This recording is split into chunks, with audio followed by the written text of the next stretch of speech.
My dear friends, उम्मीद करता हूँ आप लोग बहुत अच्छे होंगे और अच्छे से अपनी तैयारियां कर रहे होंगे। डियर फ्रेंड्स, आज की वीडियो में हम स्टार्ट करने वाले हैं क्लास 10th के पोइट्री सेक्शन के chapter number first dust of snow को। तो आप लोग वीडियो के अंत तक जरूर बने रहिए अगर आप चाहते हैं कि इससे रिलेटेड पूरा डाउट क्लियर हो जाए। आज हम करने क्या वाले हैं, इसके हिंदी एक्सप्लेनेशन को समझेंगे। इसके बाद फिर हम देखेंगे कि कौन से स्टेंजा में, कौन सी लाइन में किस फिगर ऑफ स्पीच का प्रयोग यानी अलंकार का प्रयोग हुआ है। तो वीडियो के अंत तक जरूर बने रहें। मैं उम्मीद करता हूँ कि आपको बहुत ही मज़ा आने वाला है, ठीक है? अंत तक जरूर बने रहें। आइए देर न करते हुए शुरुआत करेंगे आज की क्लास का। उससे पहले मैं आपको बता दूं कि अगर आप इसका पीडीएफ चाहते हैं तो डिस्क्रिप्शन बॉक्स में टेलीग्राम चैनल का लिंक है, उसे जरूर ज्वाइन कर लें क्योंकि सारे पीडीएफ्स वहीं पर सेंड कर दिए जाते हैं, वहाँ से आप डाउनलोड कर सकते हैं। आइए देर न करते हुए शुरुआत करते हैं आज की क्लास का। देखिए, डस्ट ऑफ स्नो, डस्ट मतलब क्या होता है? धूल। ऑफ स्नो यानी बर्फ, बर्फ की धूल।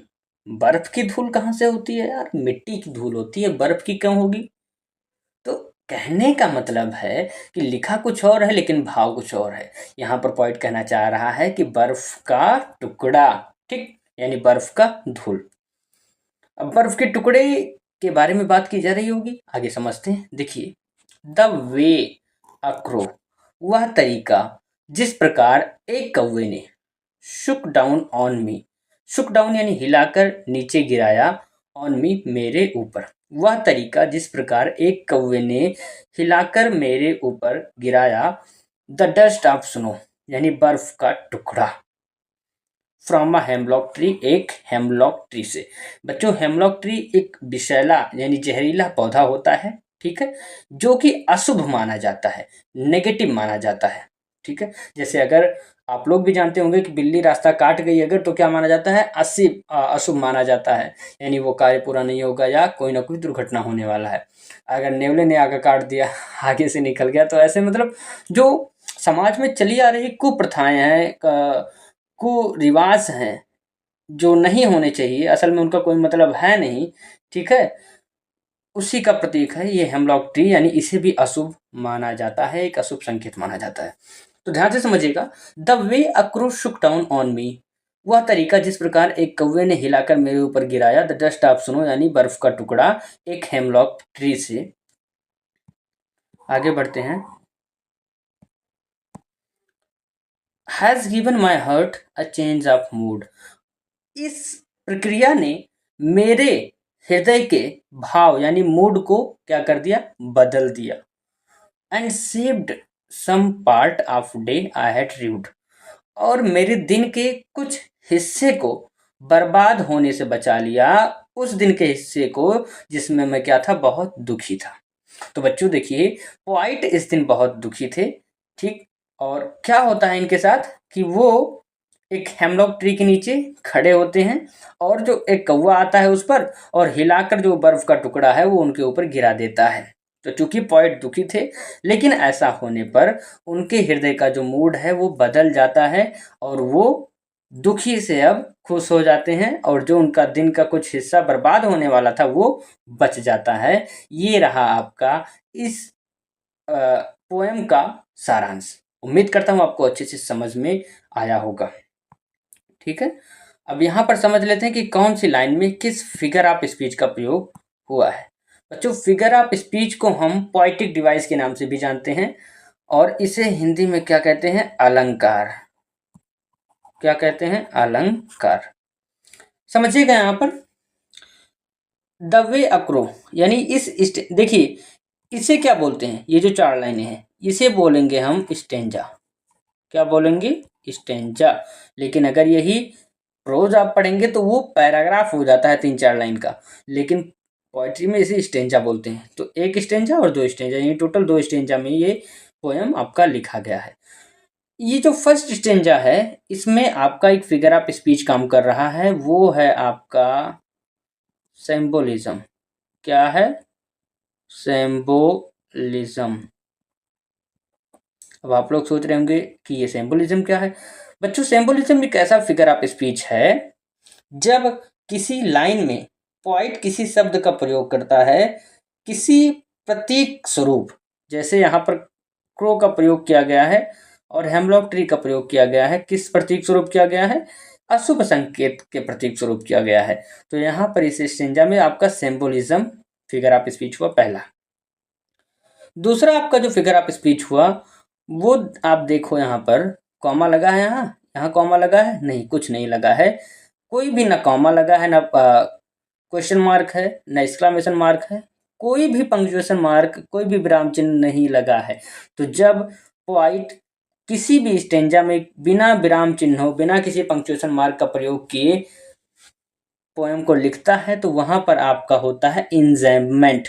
ठीक है, जब कोई एक लाइन जारी रहती है, नेक्स्ट लाइन में भी बिना किसी पंक्चुएशन मार्क का प्रयोग करे, तब आपका क्या होगा, इंजैम्पमेंट होगा। तो इस स्टेंजा में आपका क्या है, इंजैम्पमेंट है, JAMBMENT, इंजैम्पमेंट।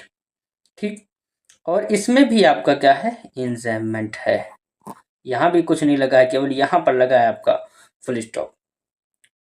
इसके बाद में समझते हैं ये जो आपका है द डस्ट, आप सुनो, इस लाइन में आपका है मेटाफर। मेटाफर किस प्रकार है, मेटाफर वहां होता है जहां हम दो चीजों की तुलना डायरेक्ट करते हैं। जैसे यहाँ पर द डस्ट, आप सुनो, यहाँ पर जो धूल की तुलना है वो बर्फ को बताया गया है, यानी बर्फ से की गई है, यानी इन दोनों की तुलना हो रही है, कंपेरिजन हो रही है। तो यहाँ पर आपका हो गया मेटाफर। इसके बाद में यहाँ समझते हैं नेक्स्ट जो आपका स्टेंजा है, सेकंड स्टेंजा। यहाँ पर आपका क्या है, हैज गिवन माई हर्ट।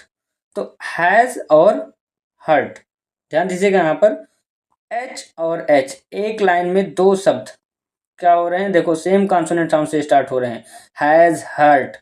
ठीक है, यानी यहाँ दोनों शब्द में आ रहा है। तो जब भी कभी एक ही लाइन में दो वर्ड का जो फर्स्ट लेटर का साउंड है समान हो, ठीक है, repetition of same consonant sound, तो वहां पर आपका क्या होगा, एलिट्रेशन होगा।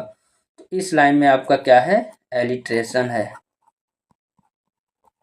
ये याद रखिएगा, ये एग्जाम में आपसे पूछेगा कि बताइए इस स्टेंजा में या इस लाइन में कौन सी फिगर ऑफ स्पीच का प्रयोग हुआ है।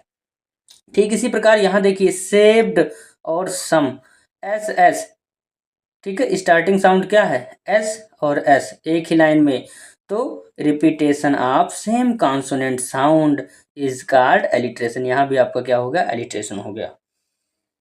अब बात कर लेते हैं राइम स्कीम की। राइम स्कीम का मतलब क्या होता है, राइम स्कीम, इसे मैं कट कर दे रहा हूं, आप लोग अपनी बुक में पेंसिल से इसे मार्क कर लीजिएगा। राइम स्कीम का मतलब होता है तुक बंदी। तो तुकबंदी किस प्रकार होता है, मिलता जुलता वर्ड, जैसे यहाँ पर क्रो और स्नो, ये मिलता जुलता है, ठीक है, और यहाँ पर आपका मी ट्री, ये भी क्या है, मिलता जुलता है।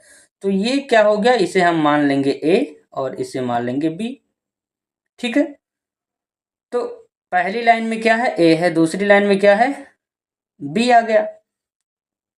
तो इसी प्रकार इसका राइमिंग स्कीम क्या हुआ, इस स्टेंजा का ए बी, ए यहाँ पर हुआ और फिर भी ये दूसरा है ना, अगर यहाँ पर सुनो आ जाता तो ए हो जाता, लेकिन चूंकि थर्ड लाइन में बी आ रहा है, फिर से ए फिर से यहाँ पर आ रहा है, ए देखो यहाँ पर, तो फिर से ए और बी, ए बी, यानी ए बी हो गया इसका राइम स्कीम।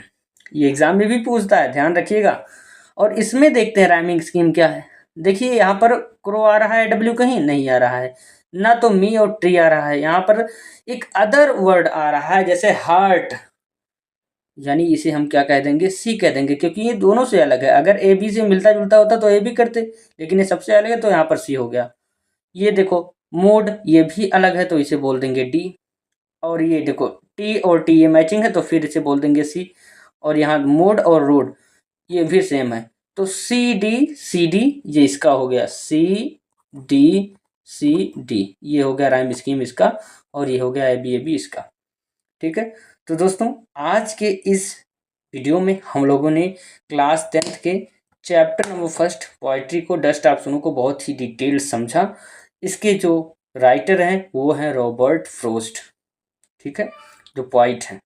और उम्मीद करता हूँ आपको अच्छे से समझ में आया होगा कि कौन सी लाइन में कौन सा फिगर ऑफ स्पीच का प्रयोग हुआ है, आपकी राइमिंग स्कीम क्या है, और हिंदी एक्सप्लेनेशन। अगर वीडियो पसंद आए तो इसे लाइक करें और अपने पूरे फ्रेंड सर्कल में शेयर जरूर करें। Dear friends, thank for watching this video. We will meet in next video. Till then keep learning, keep watching and keep improving yourself.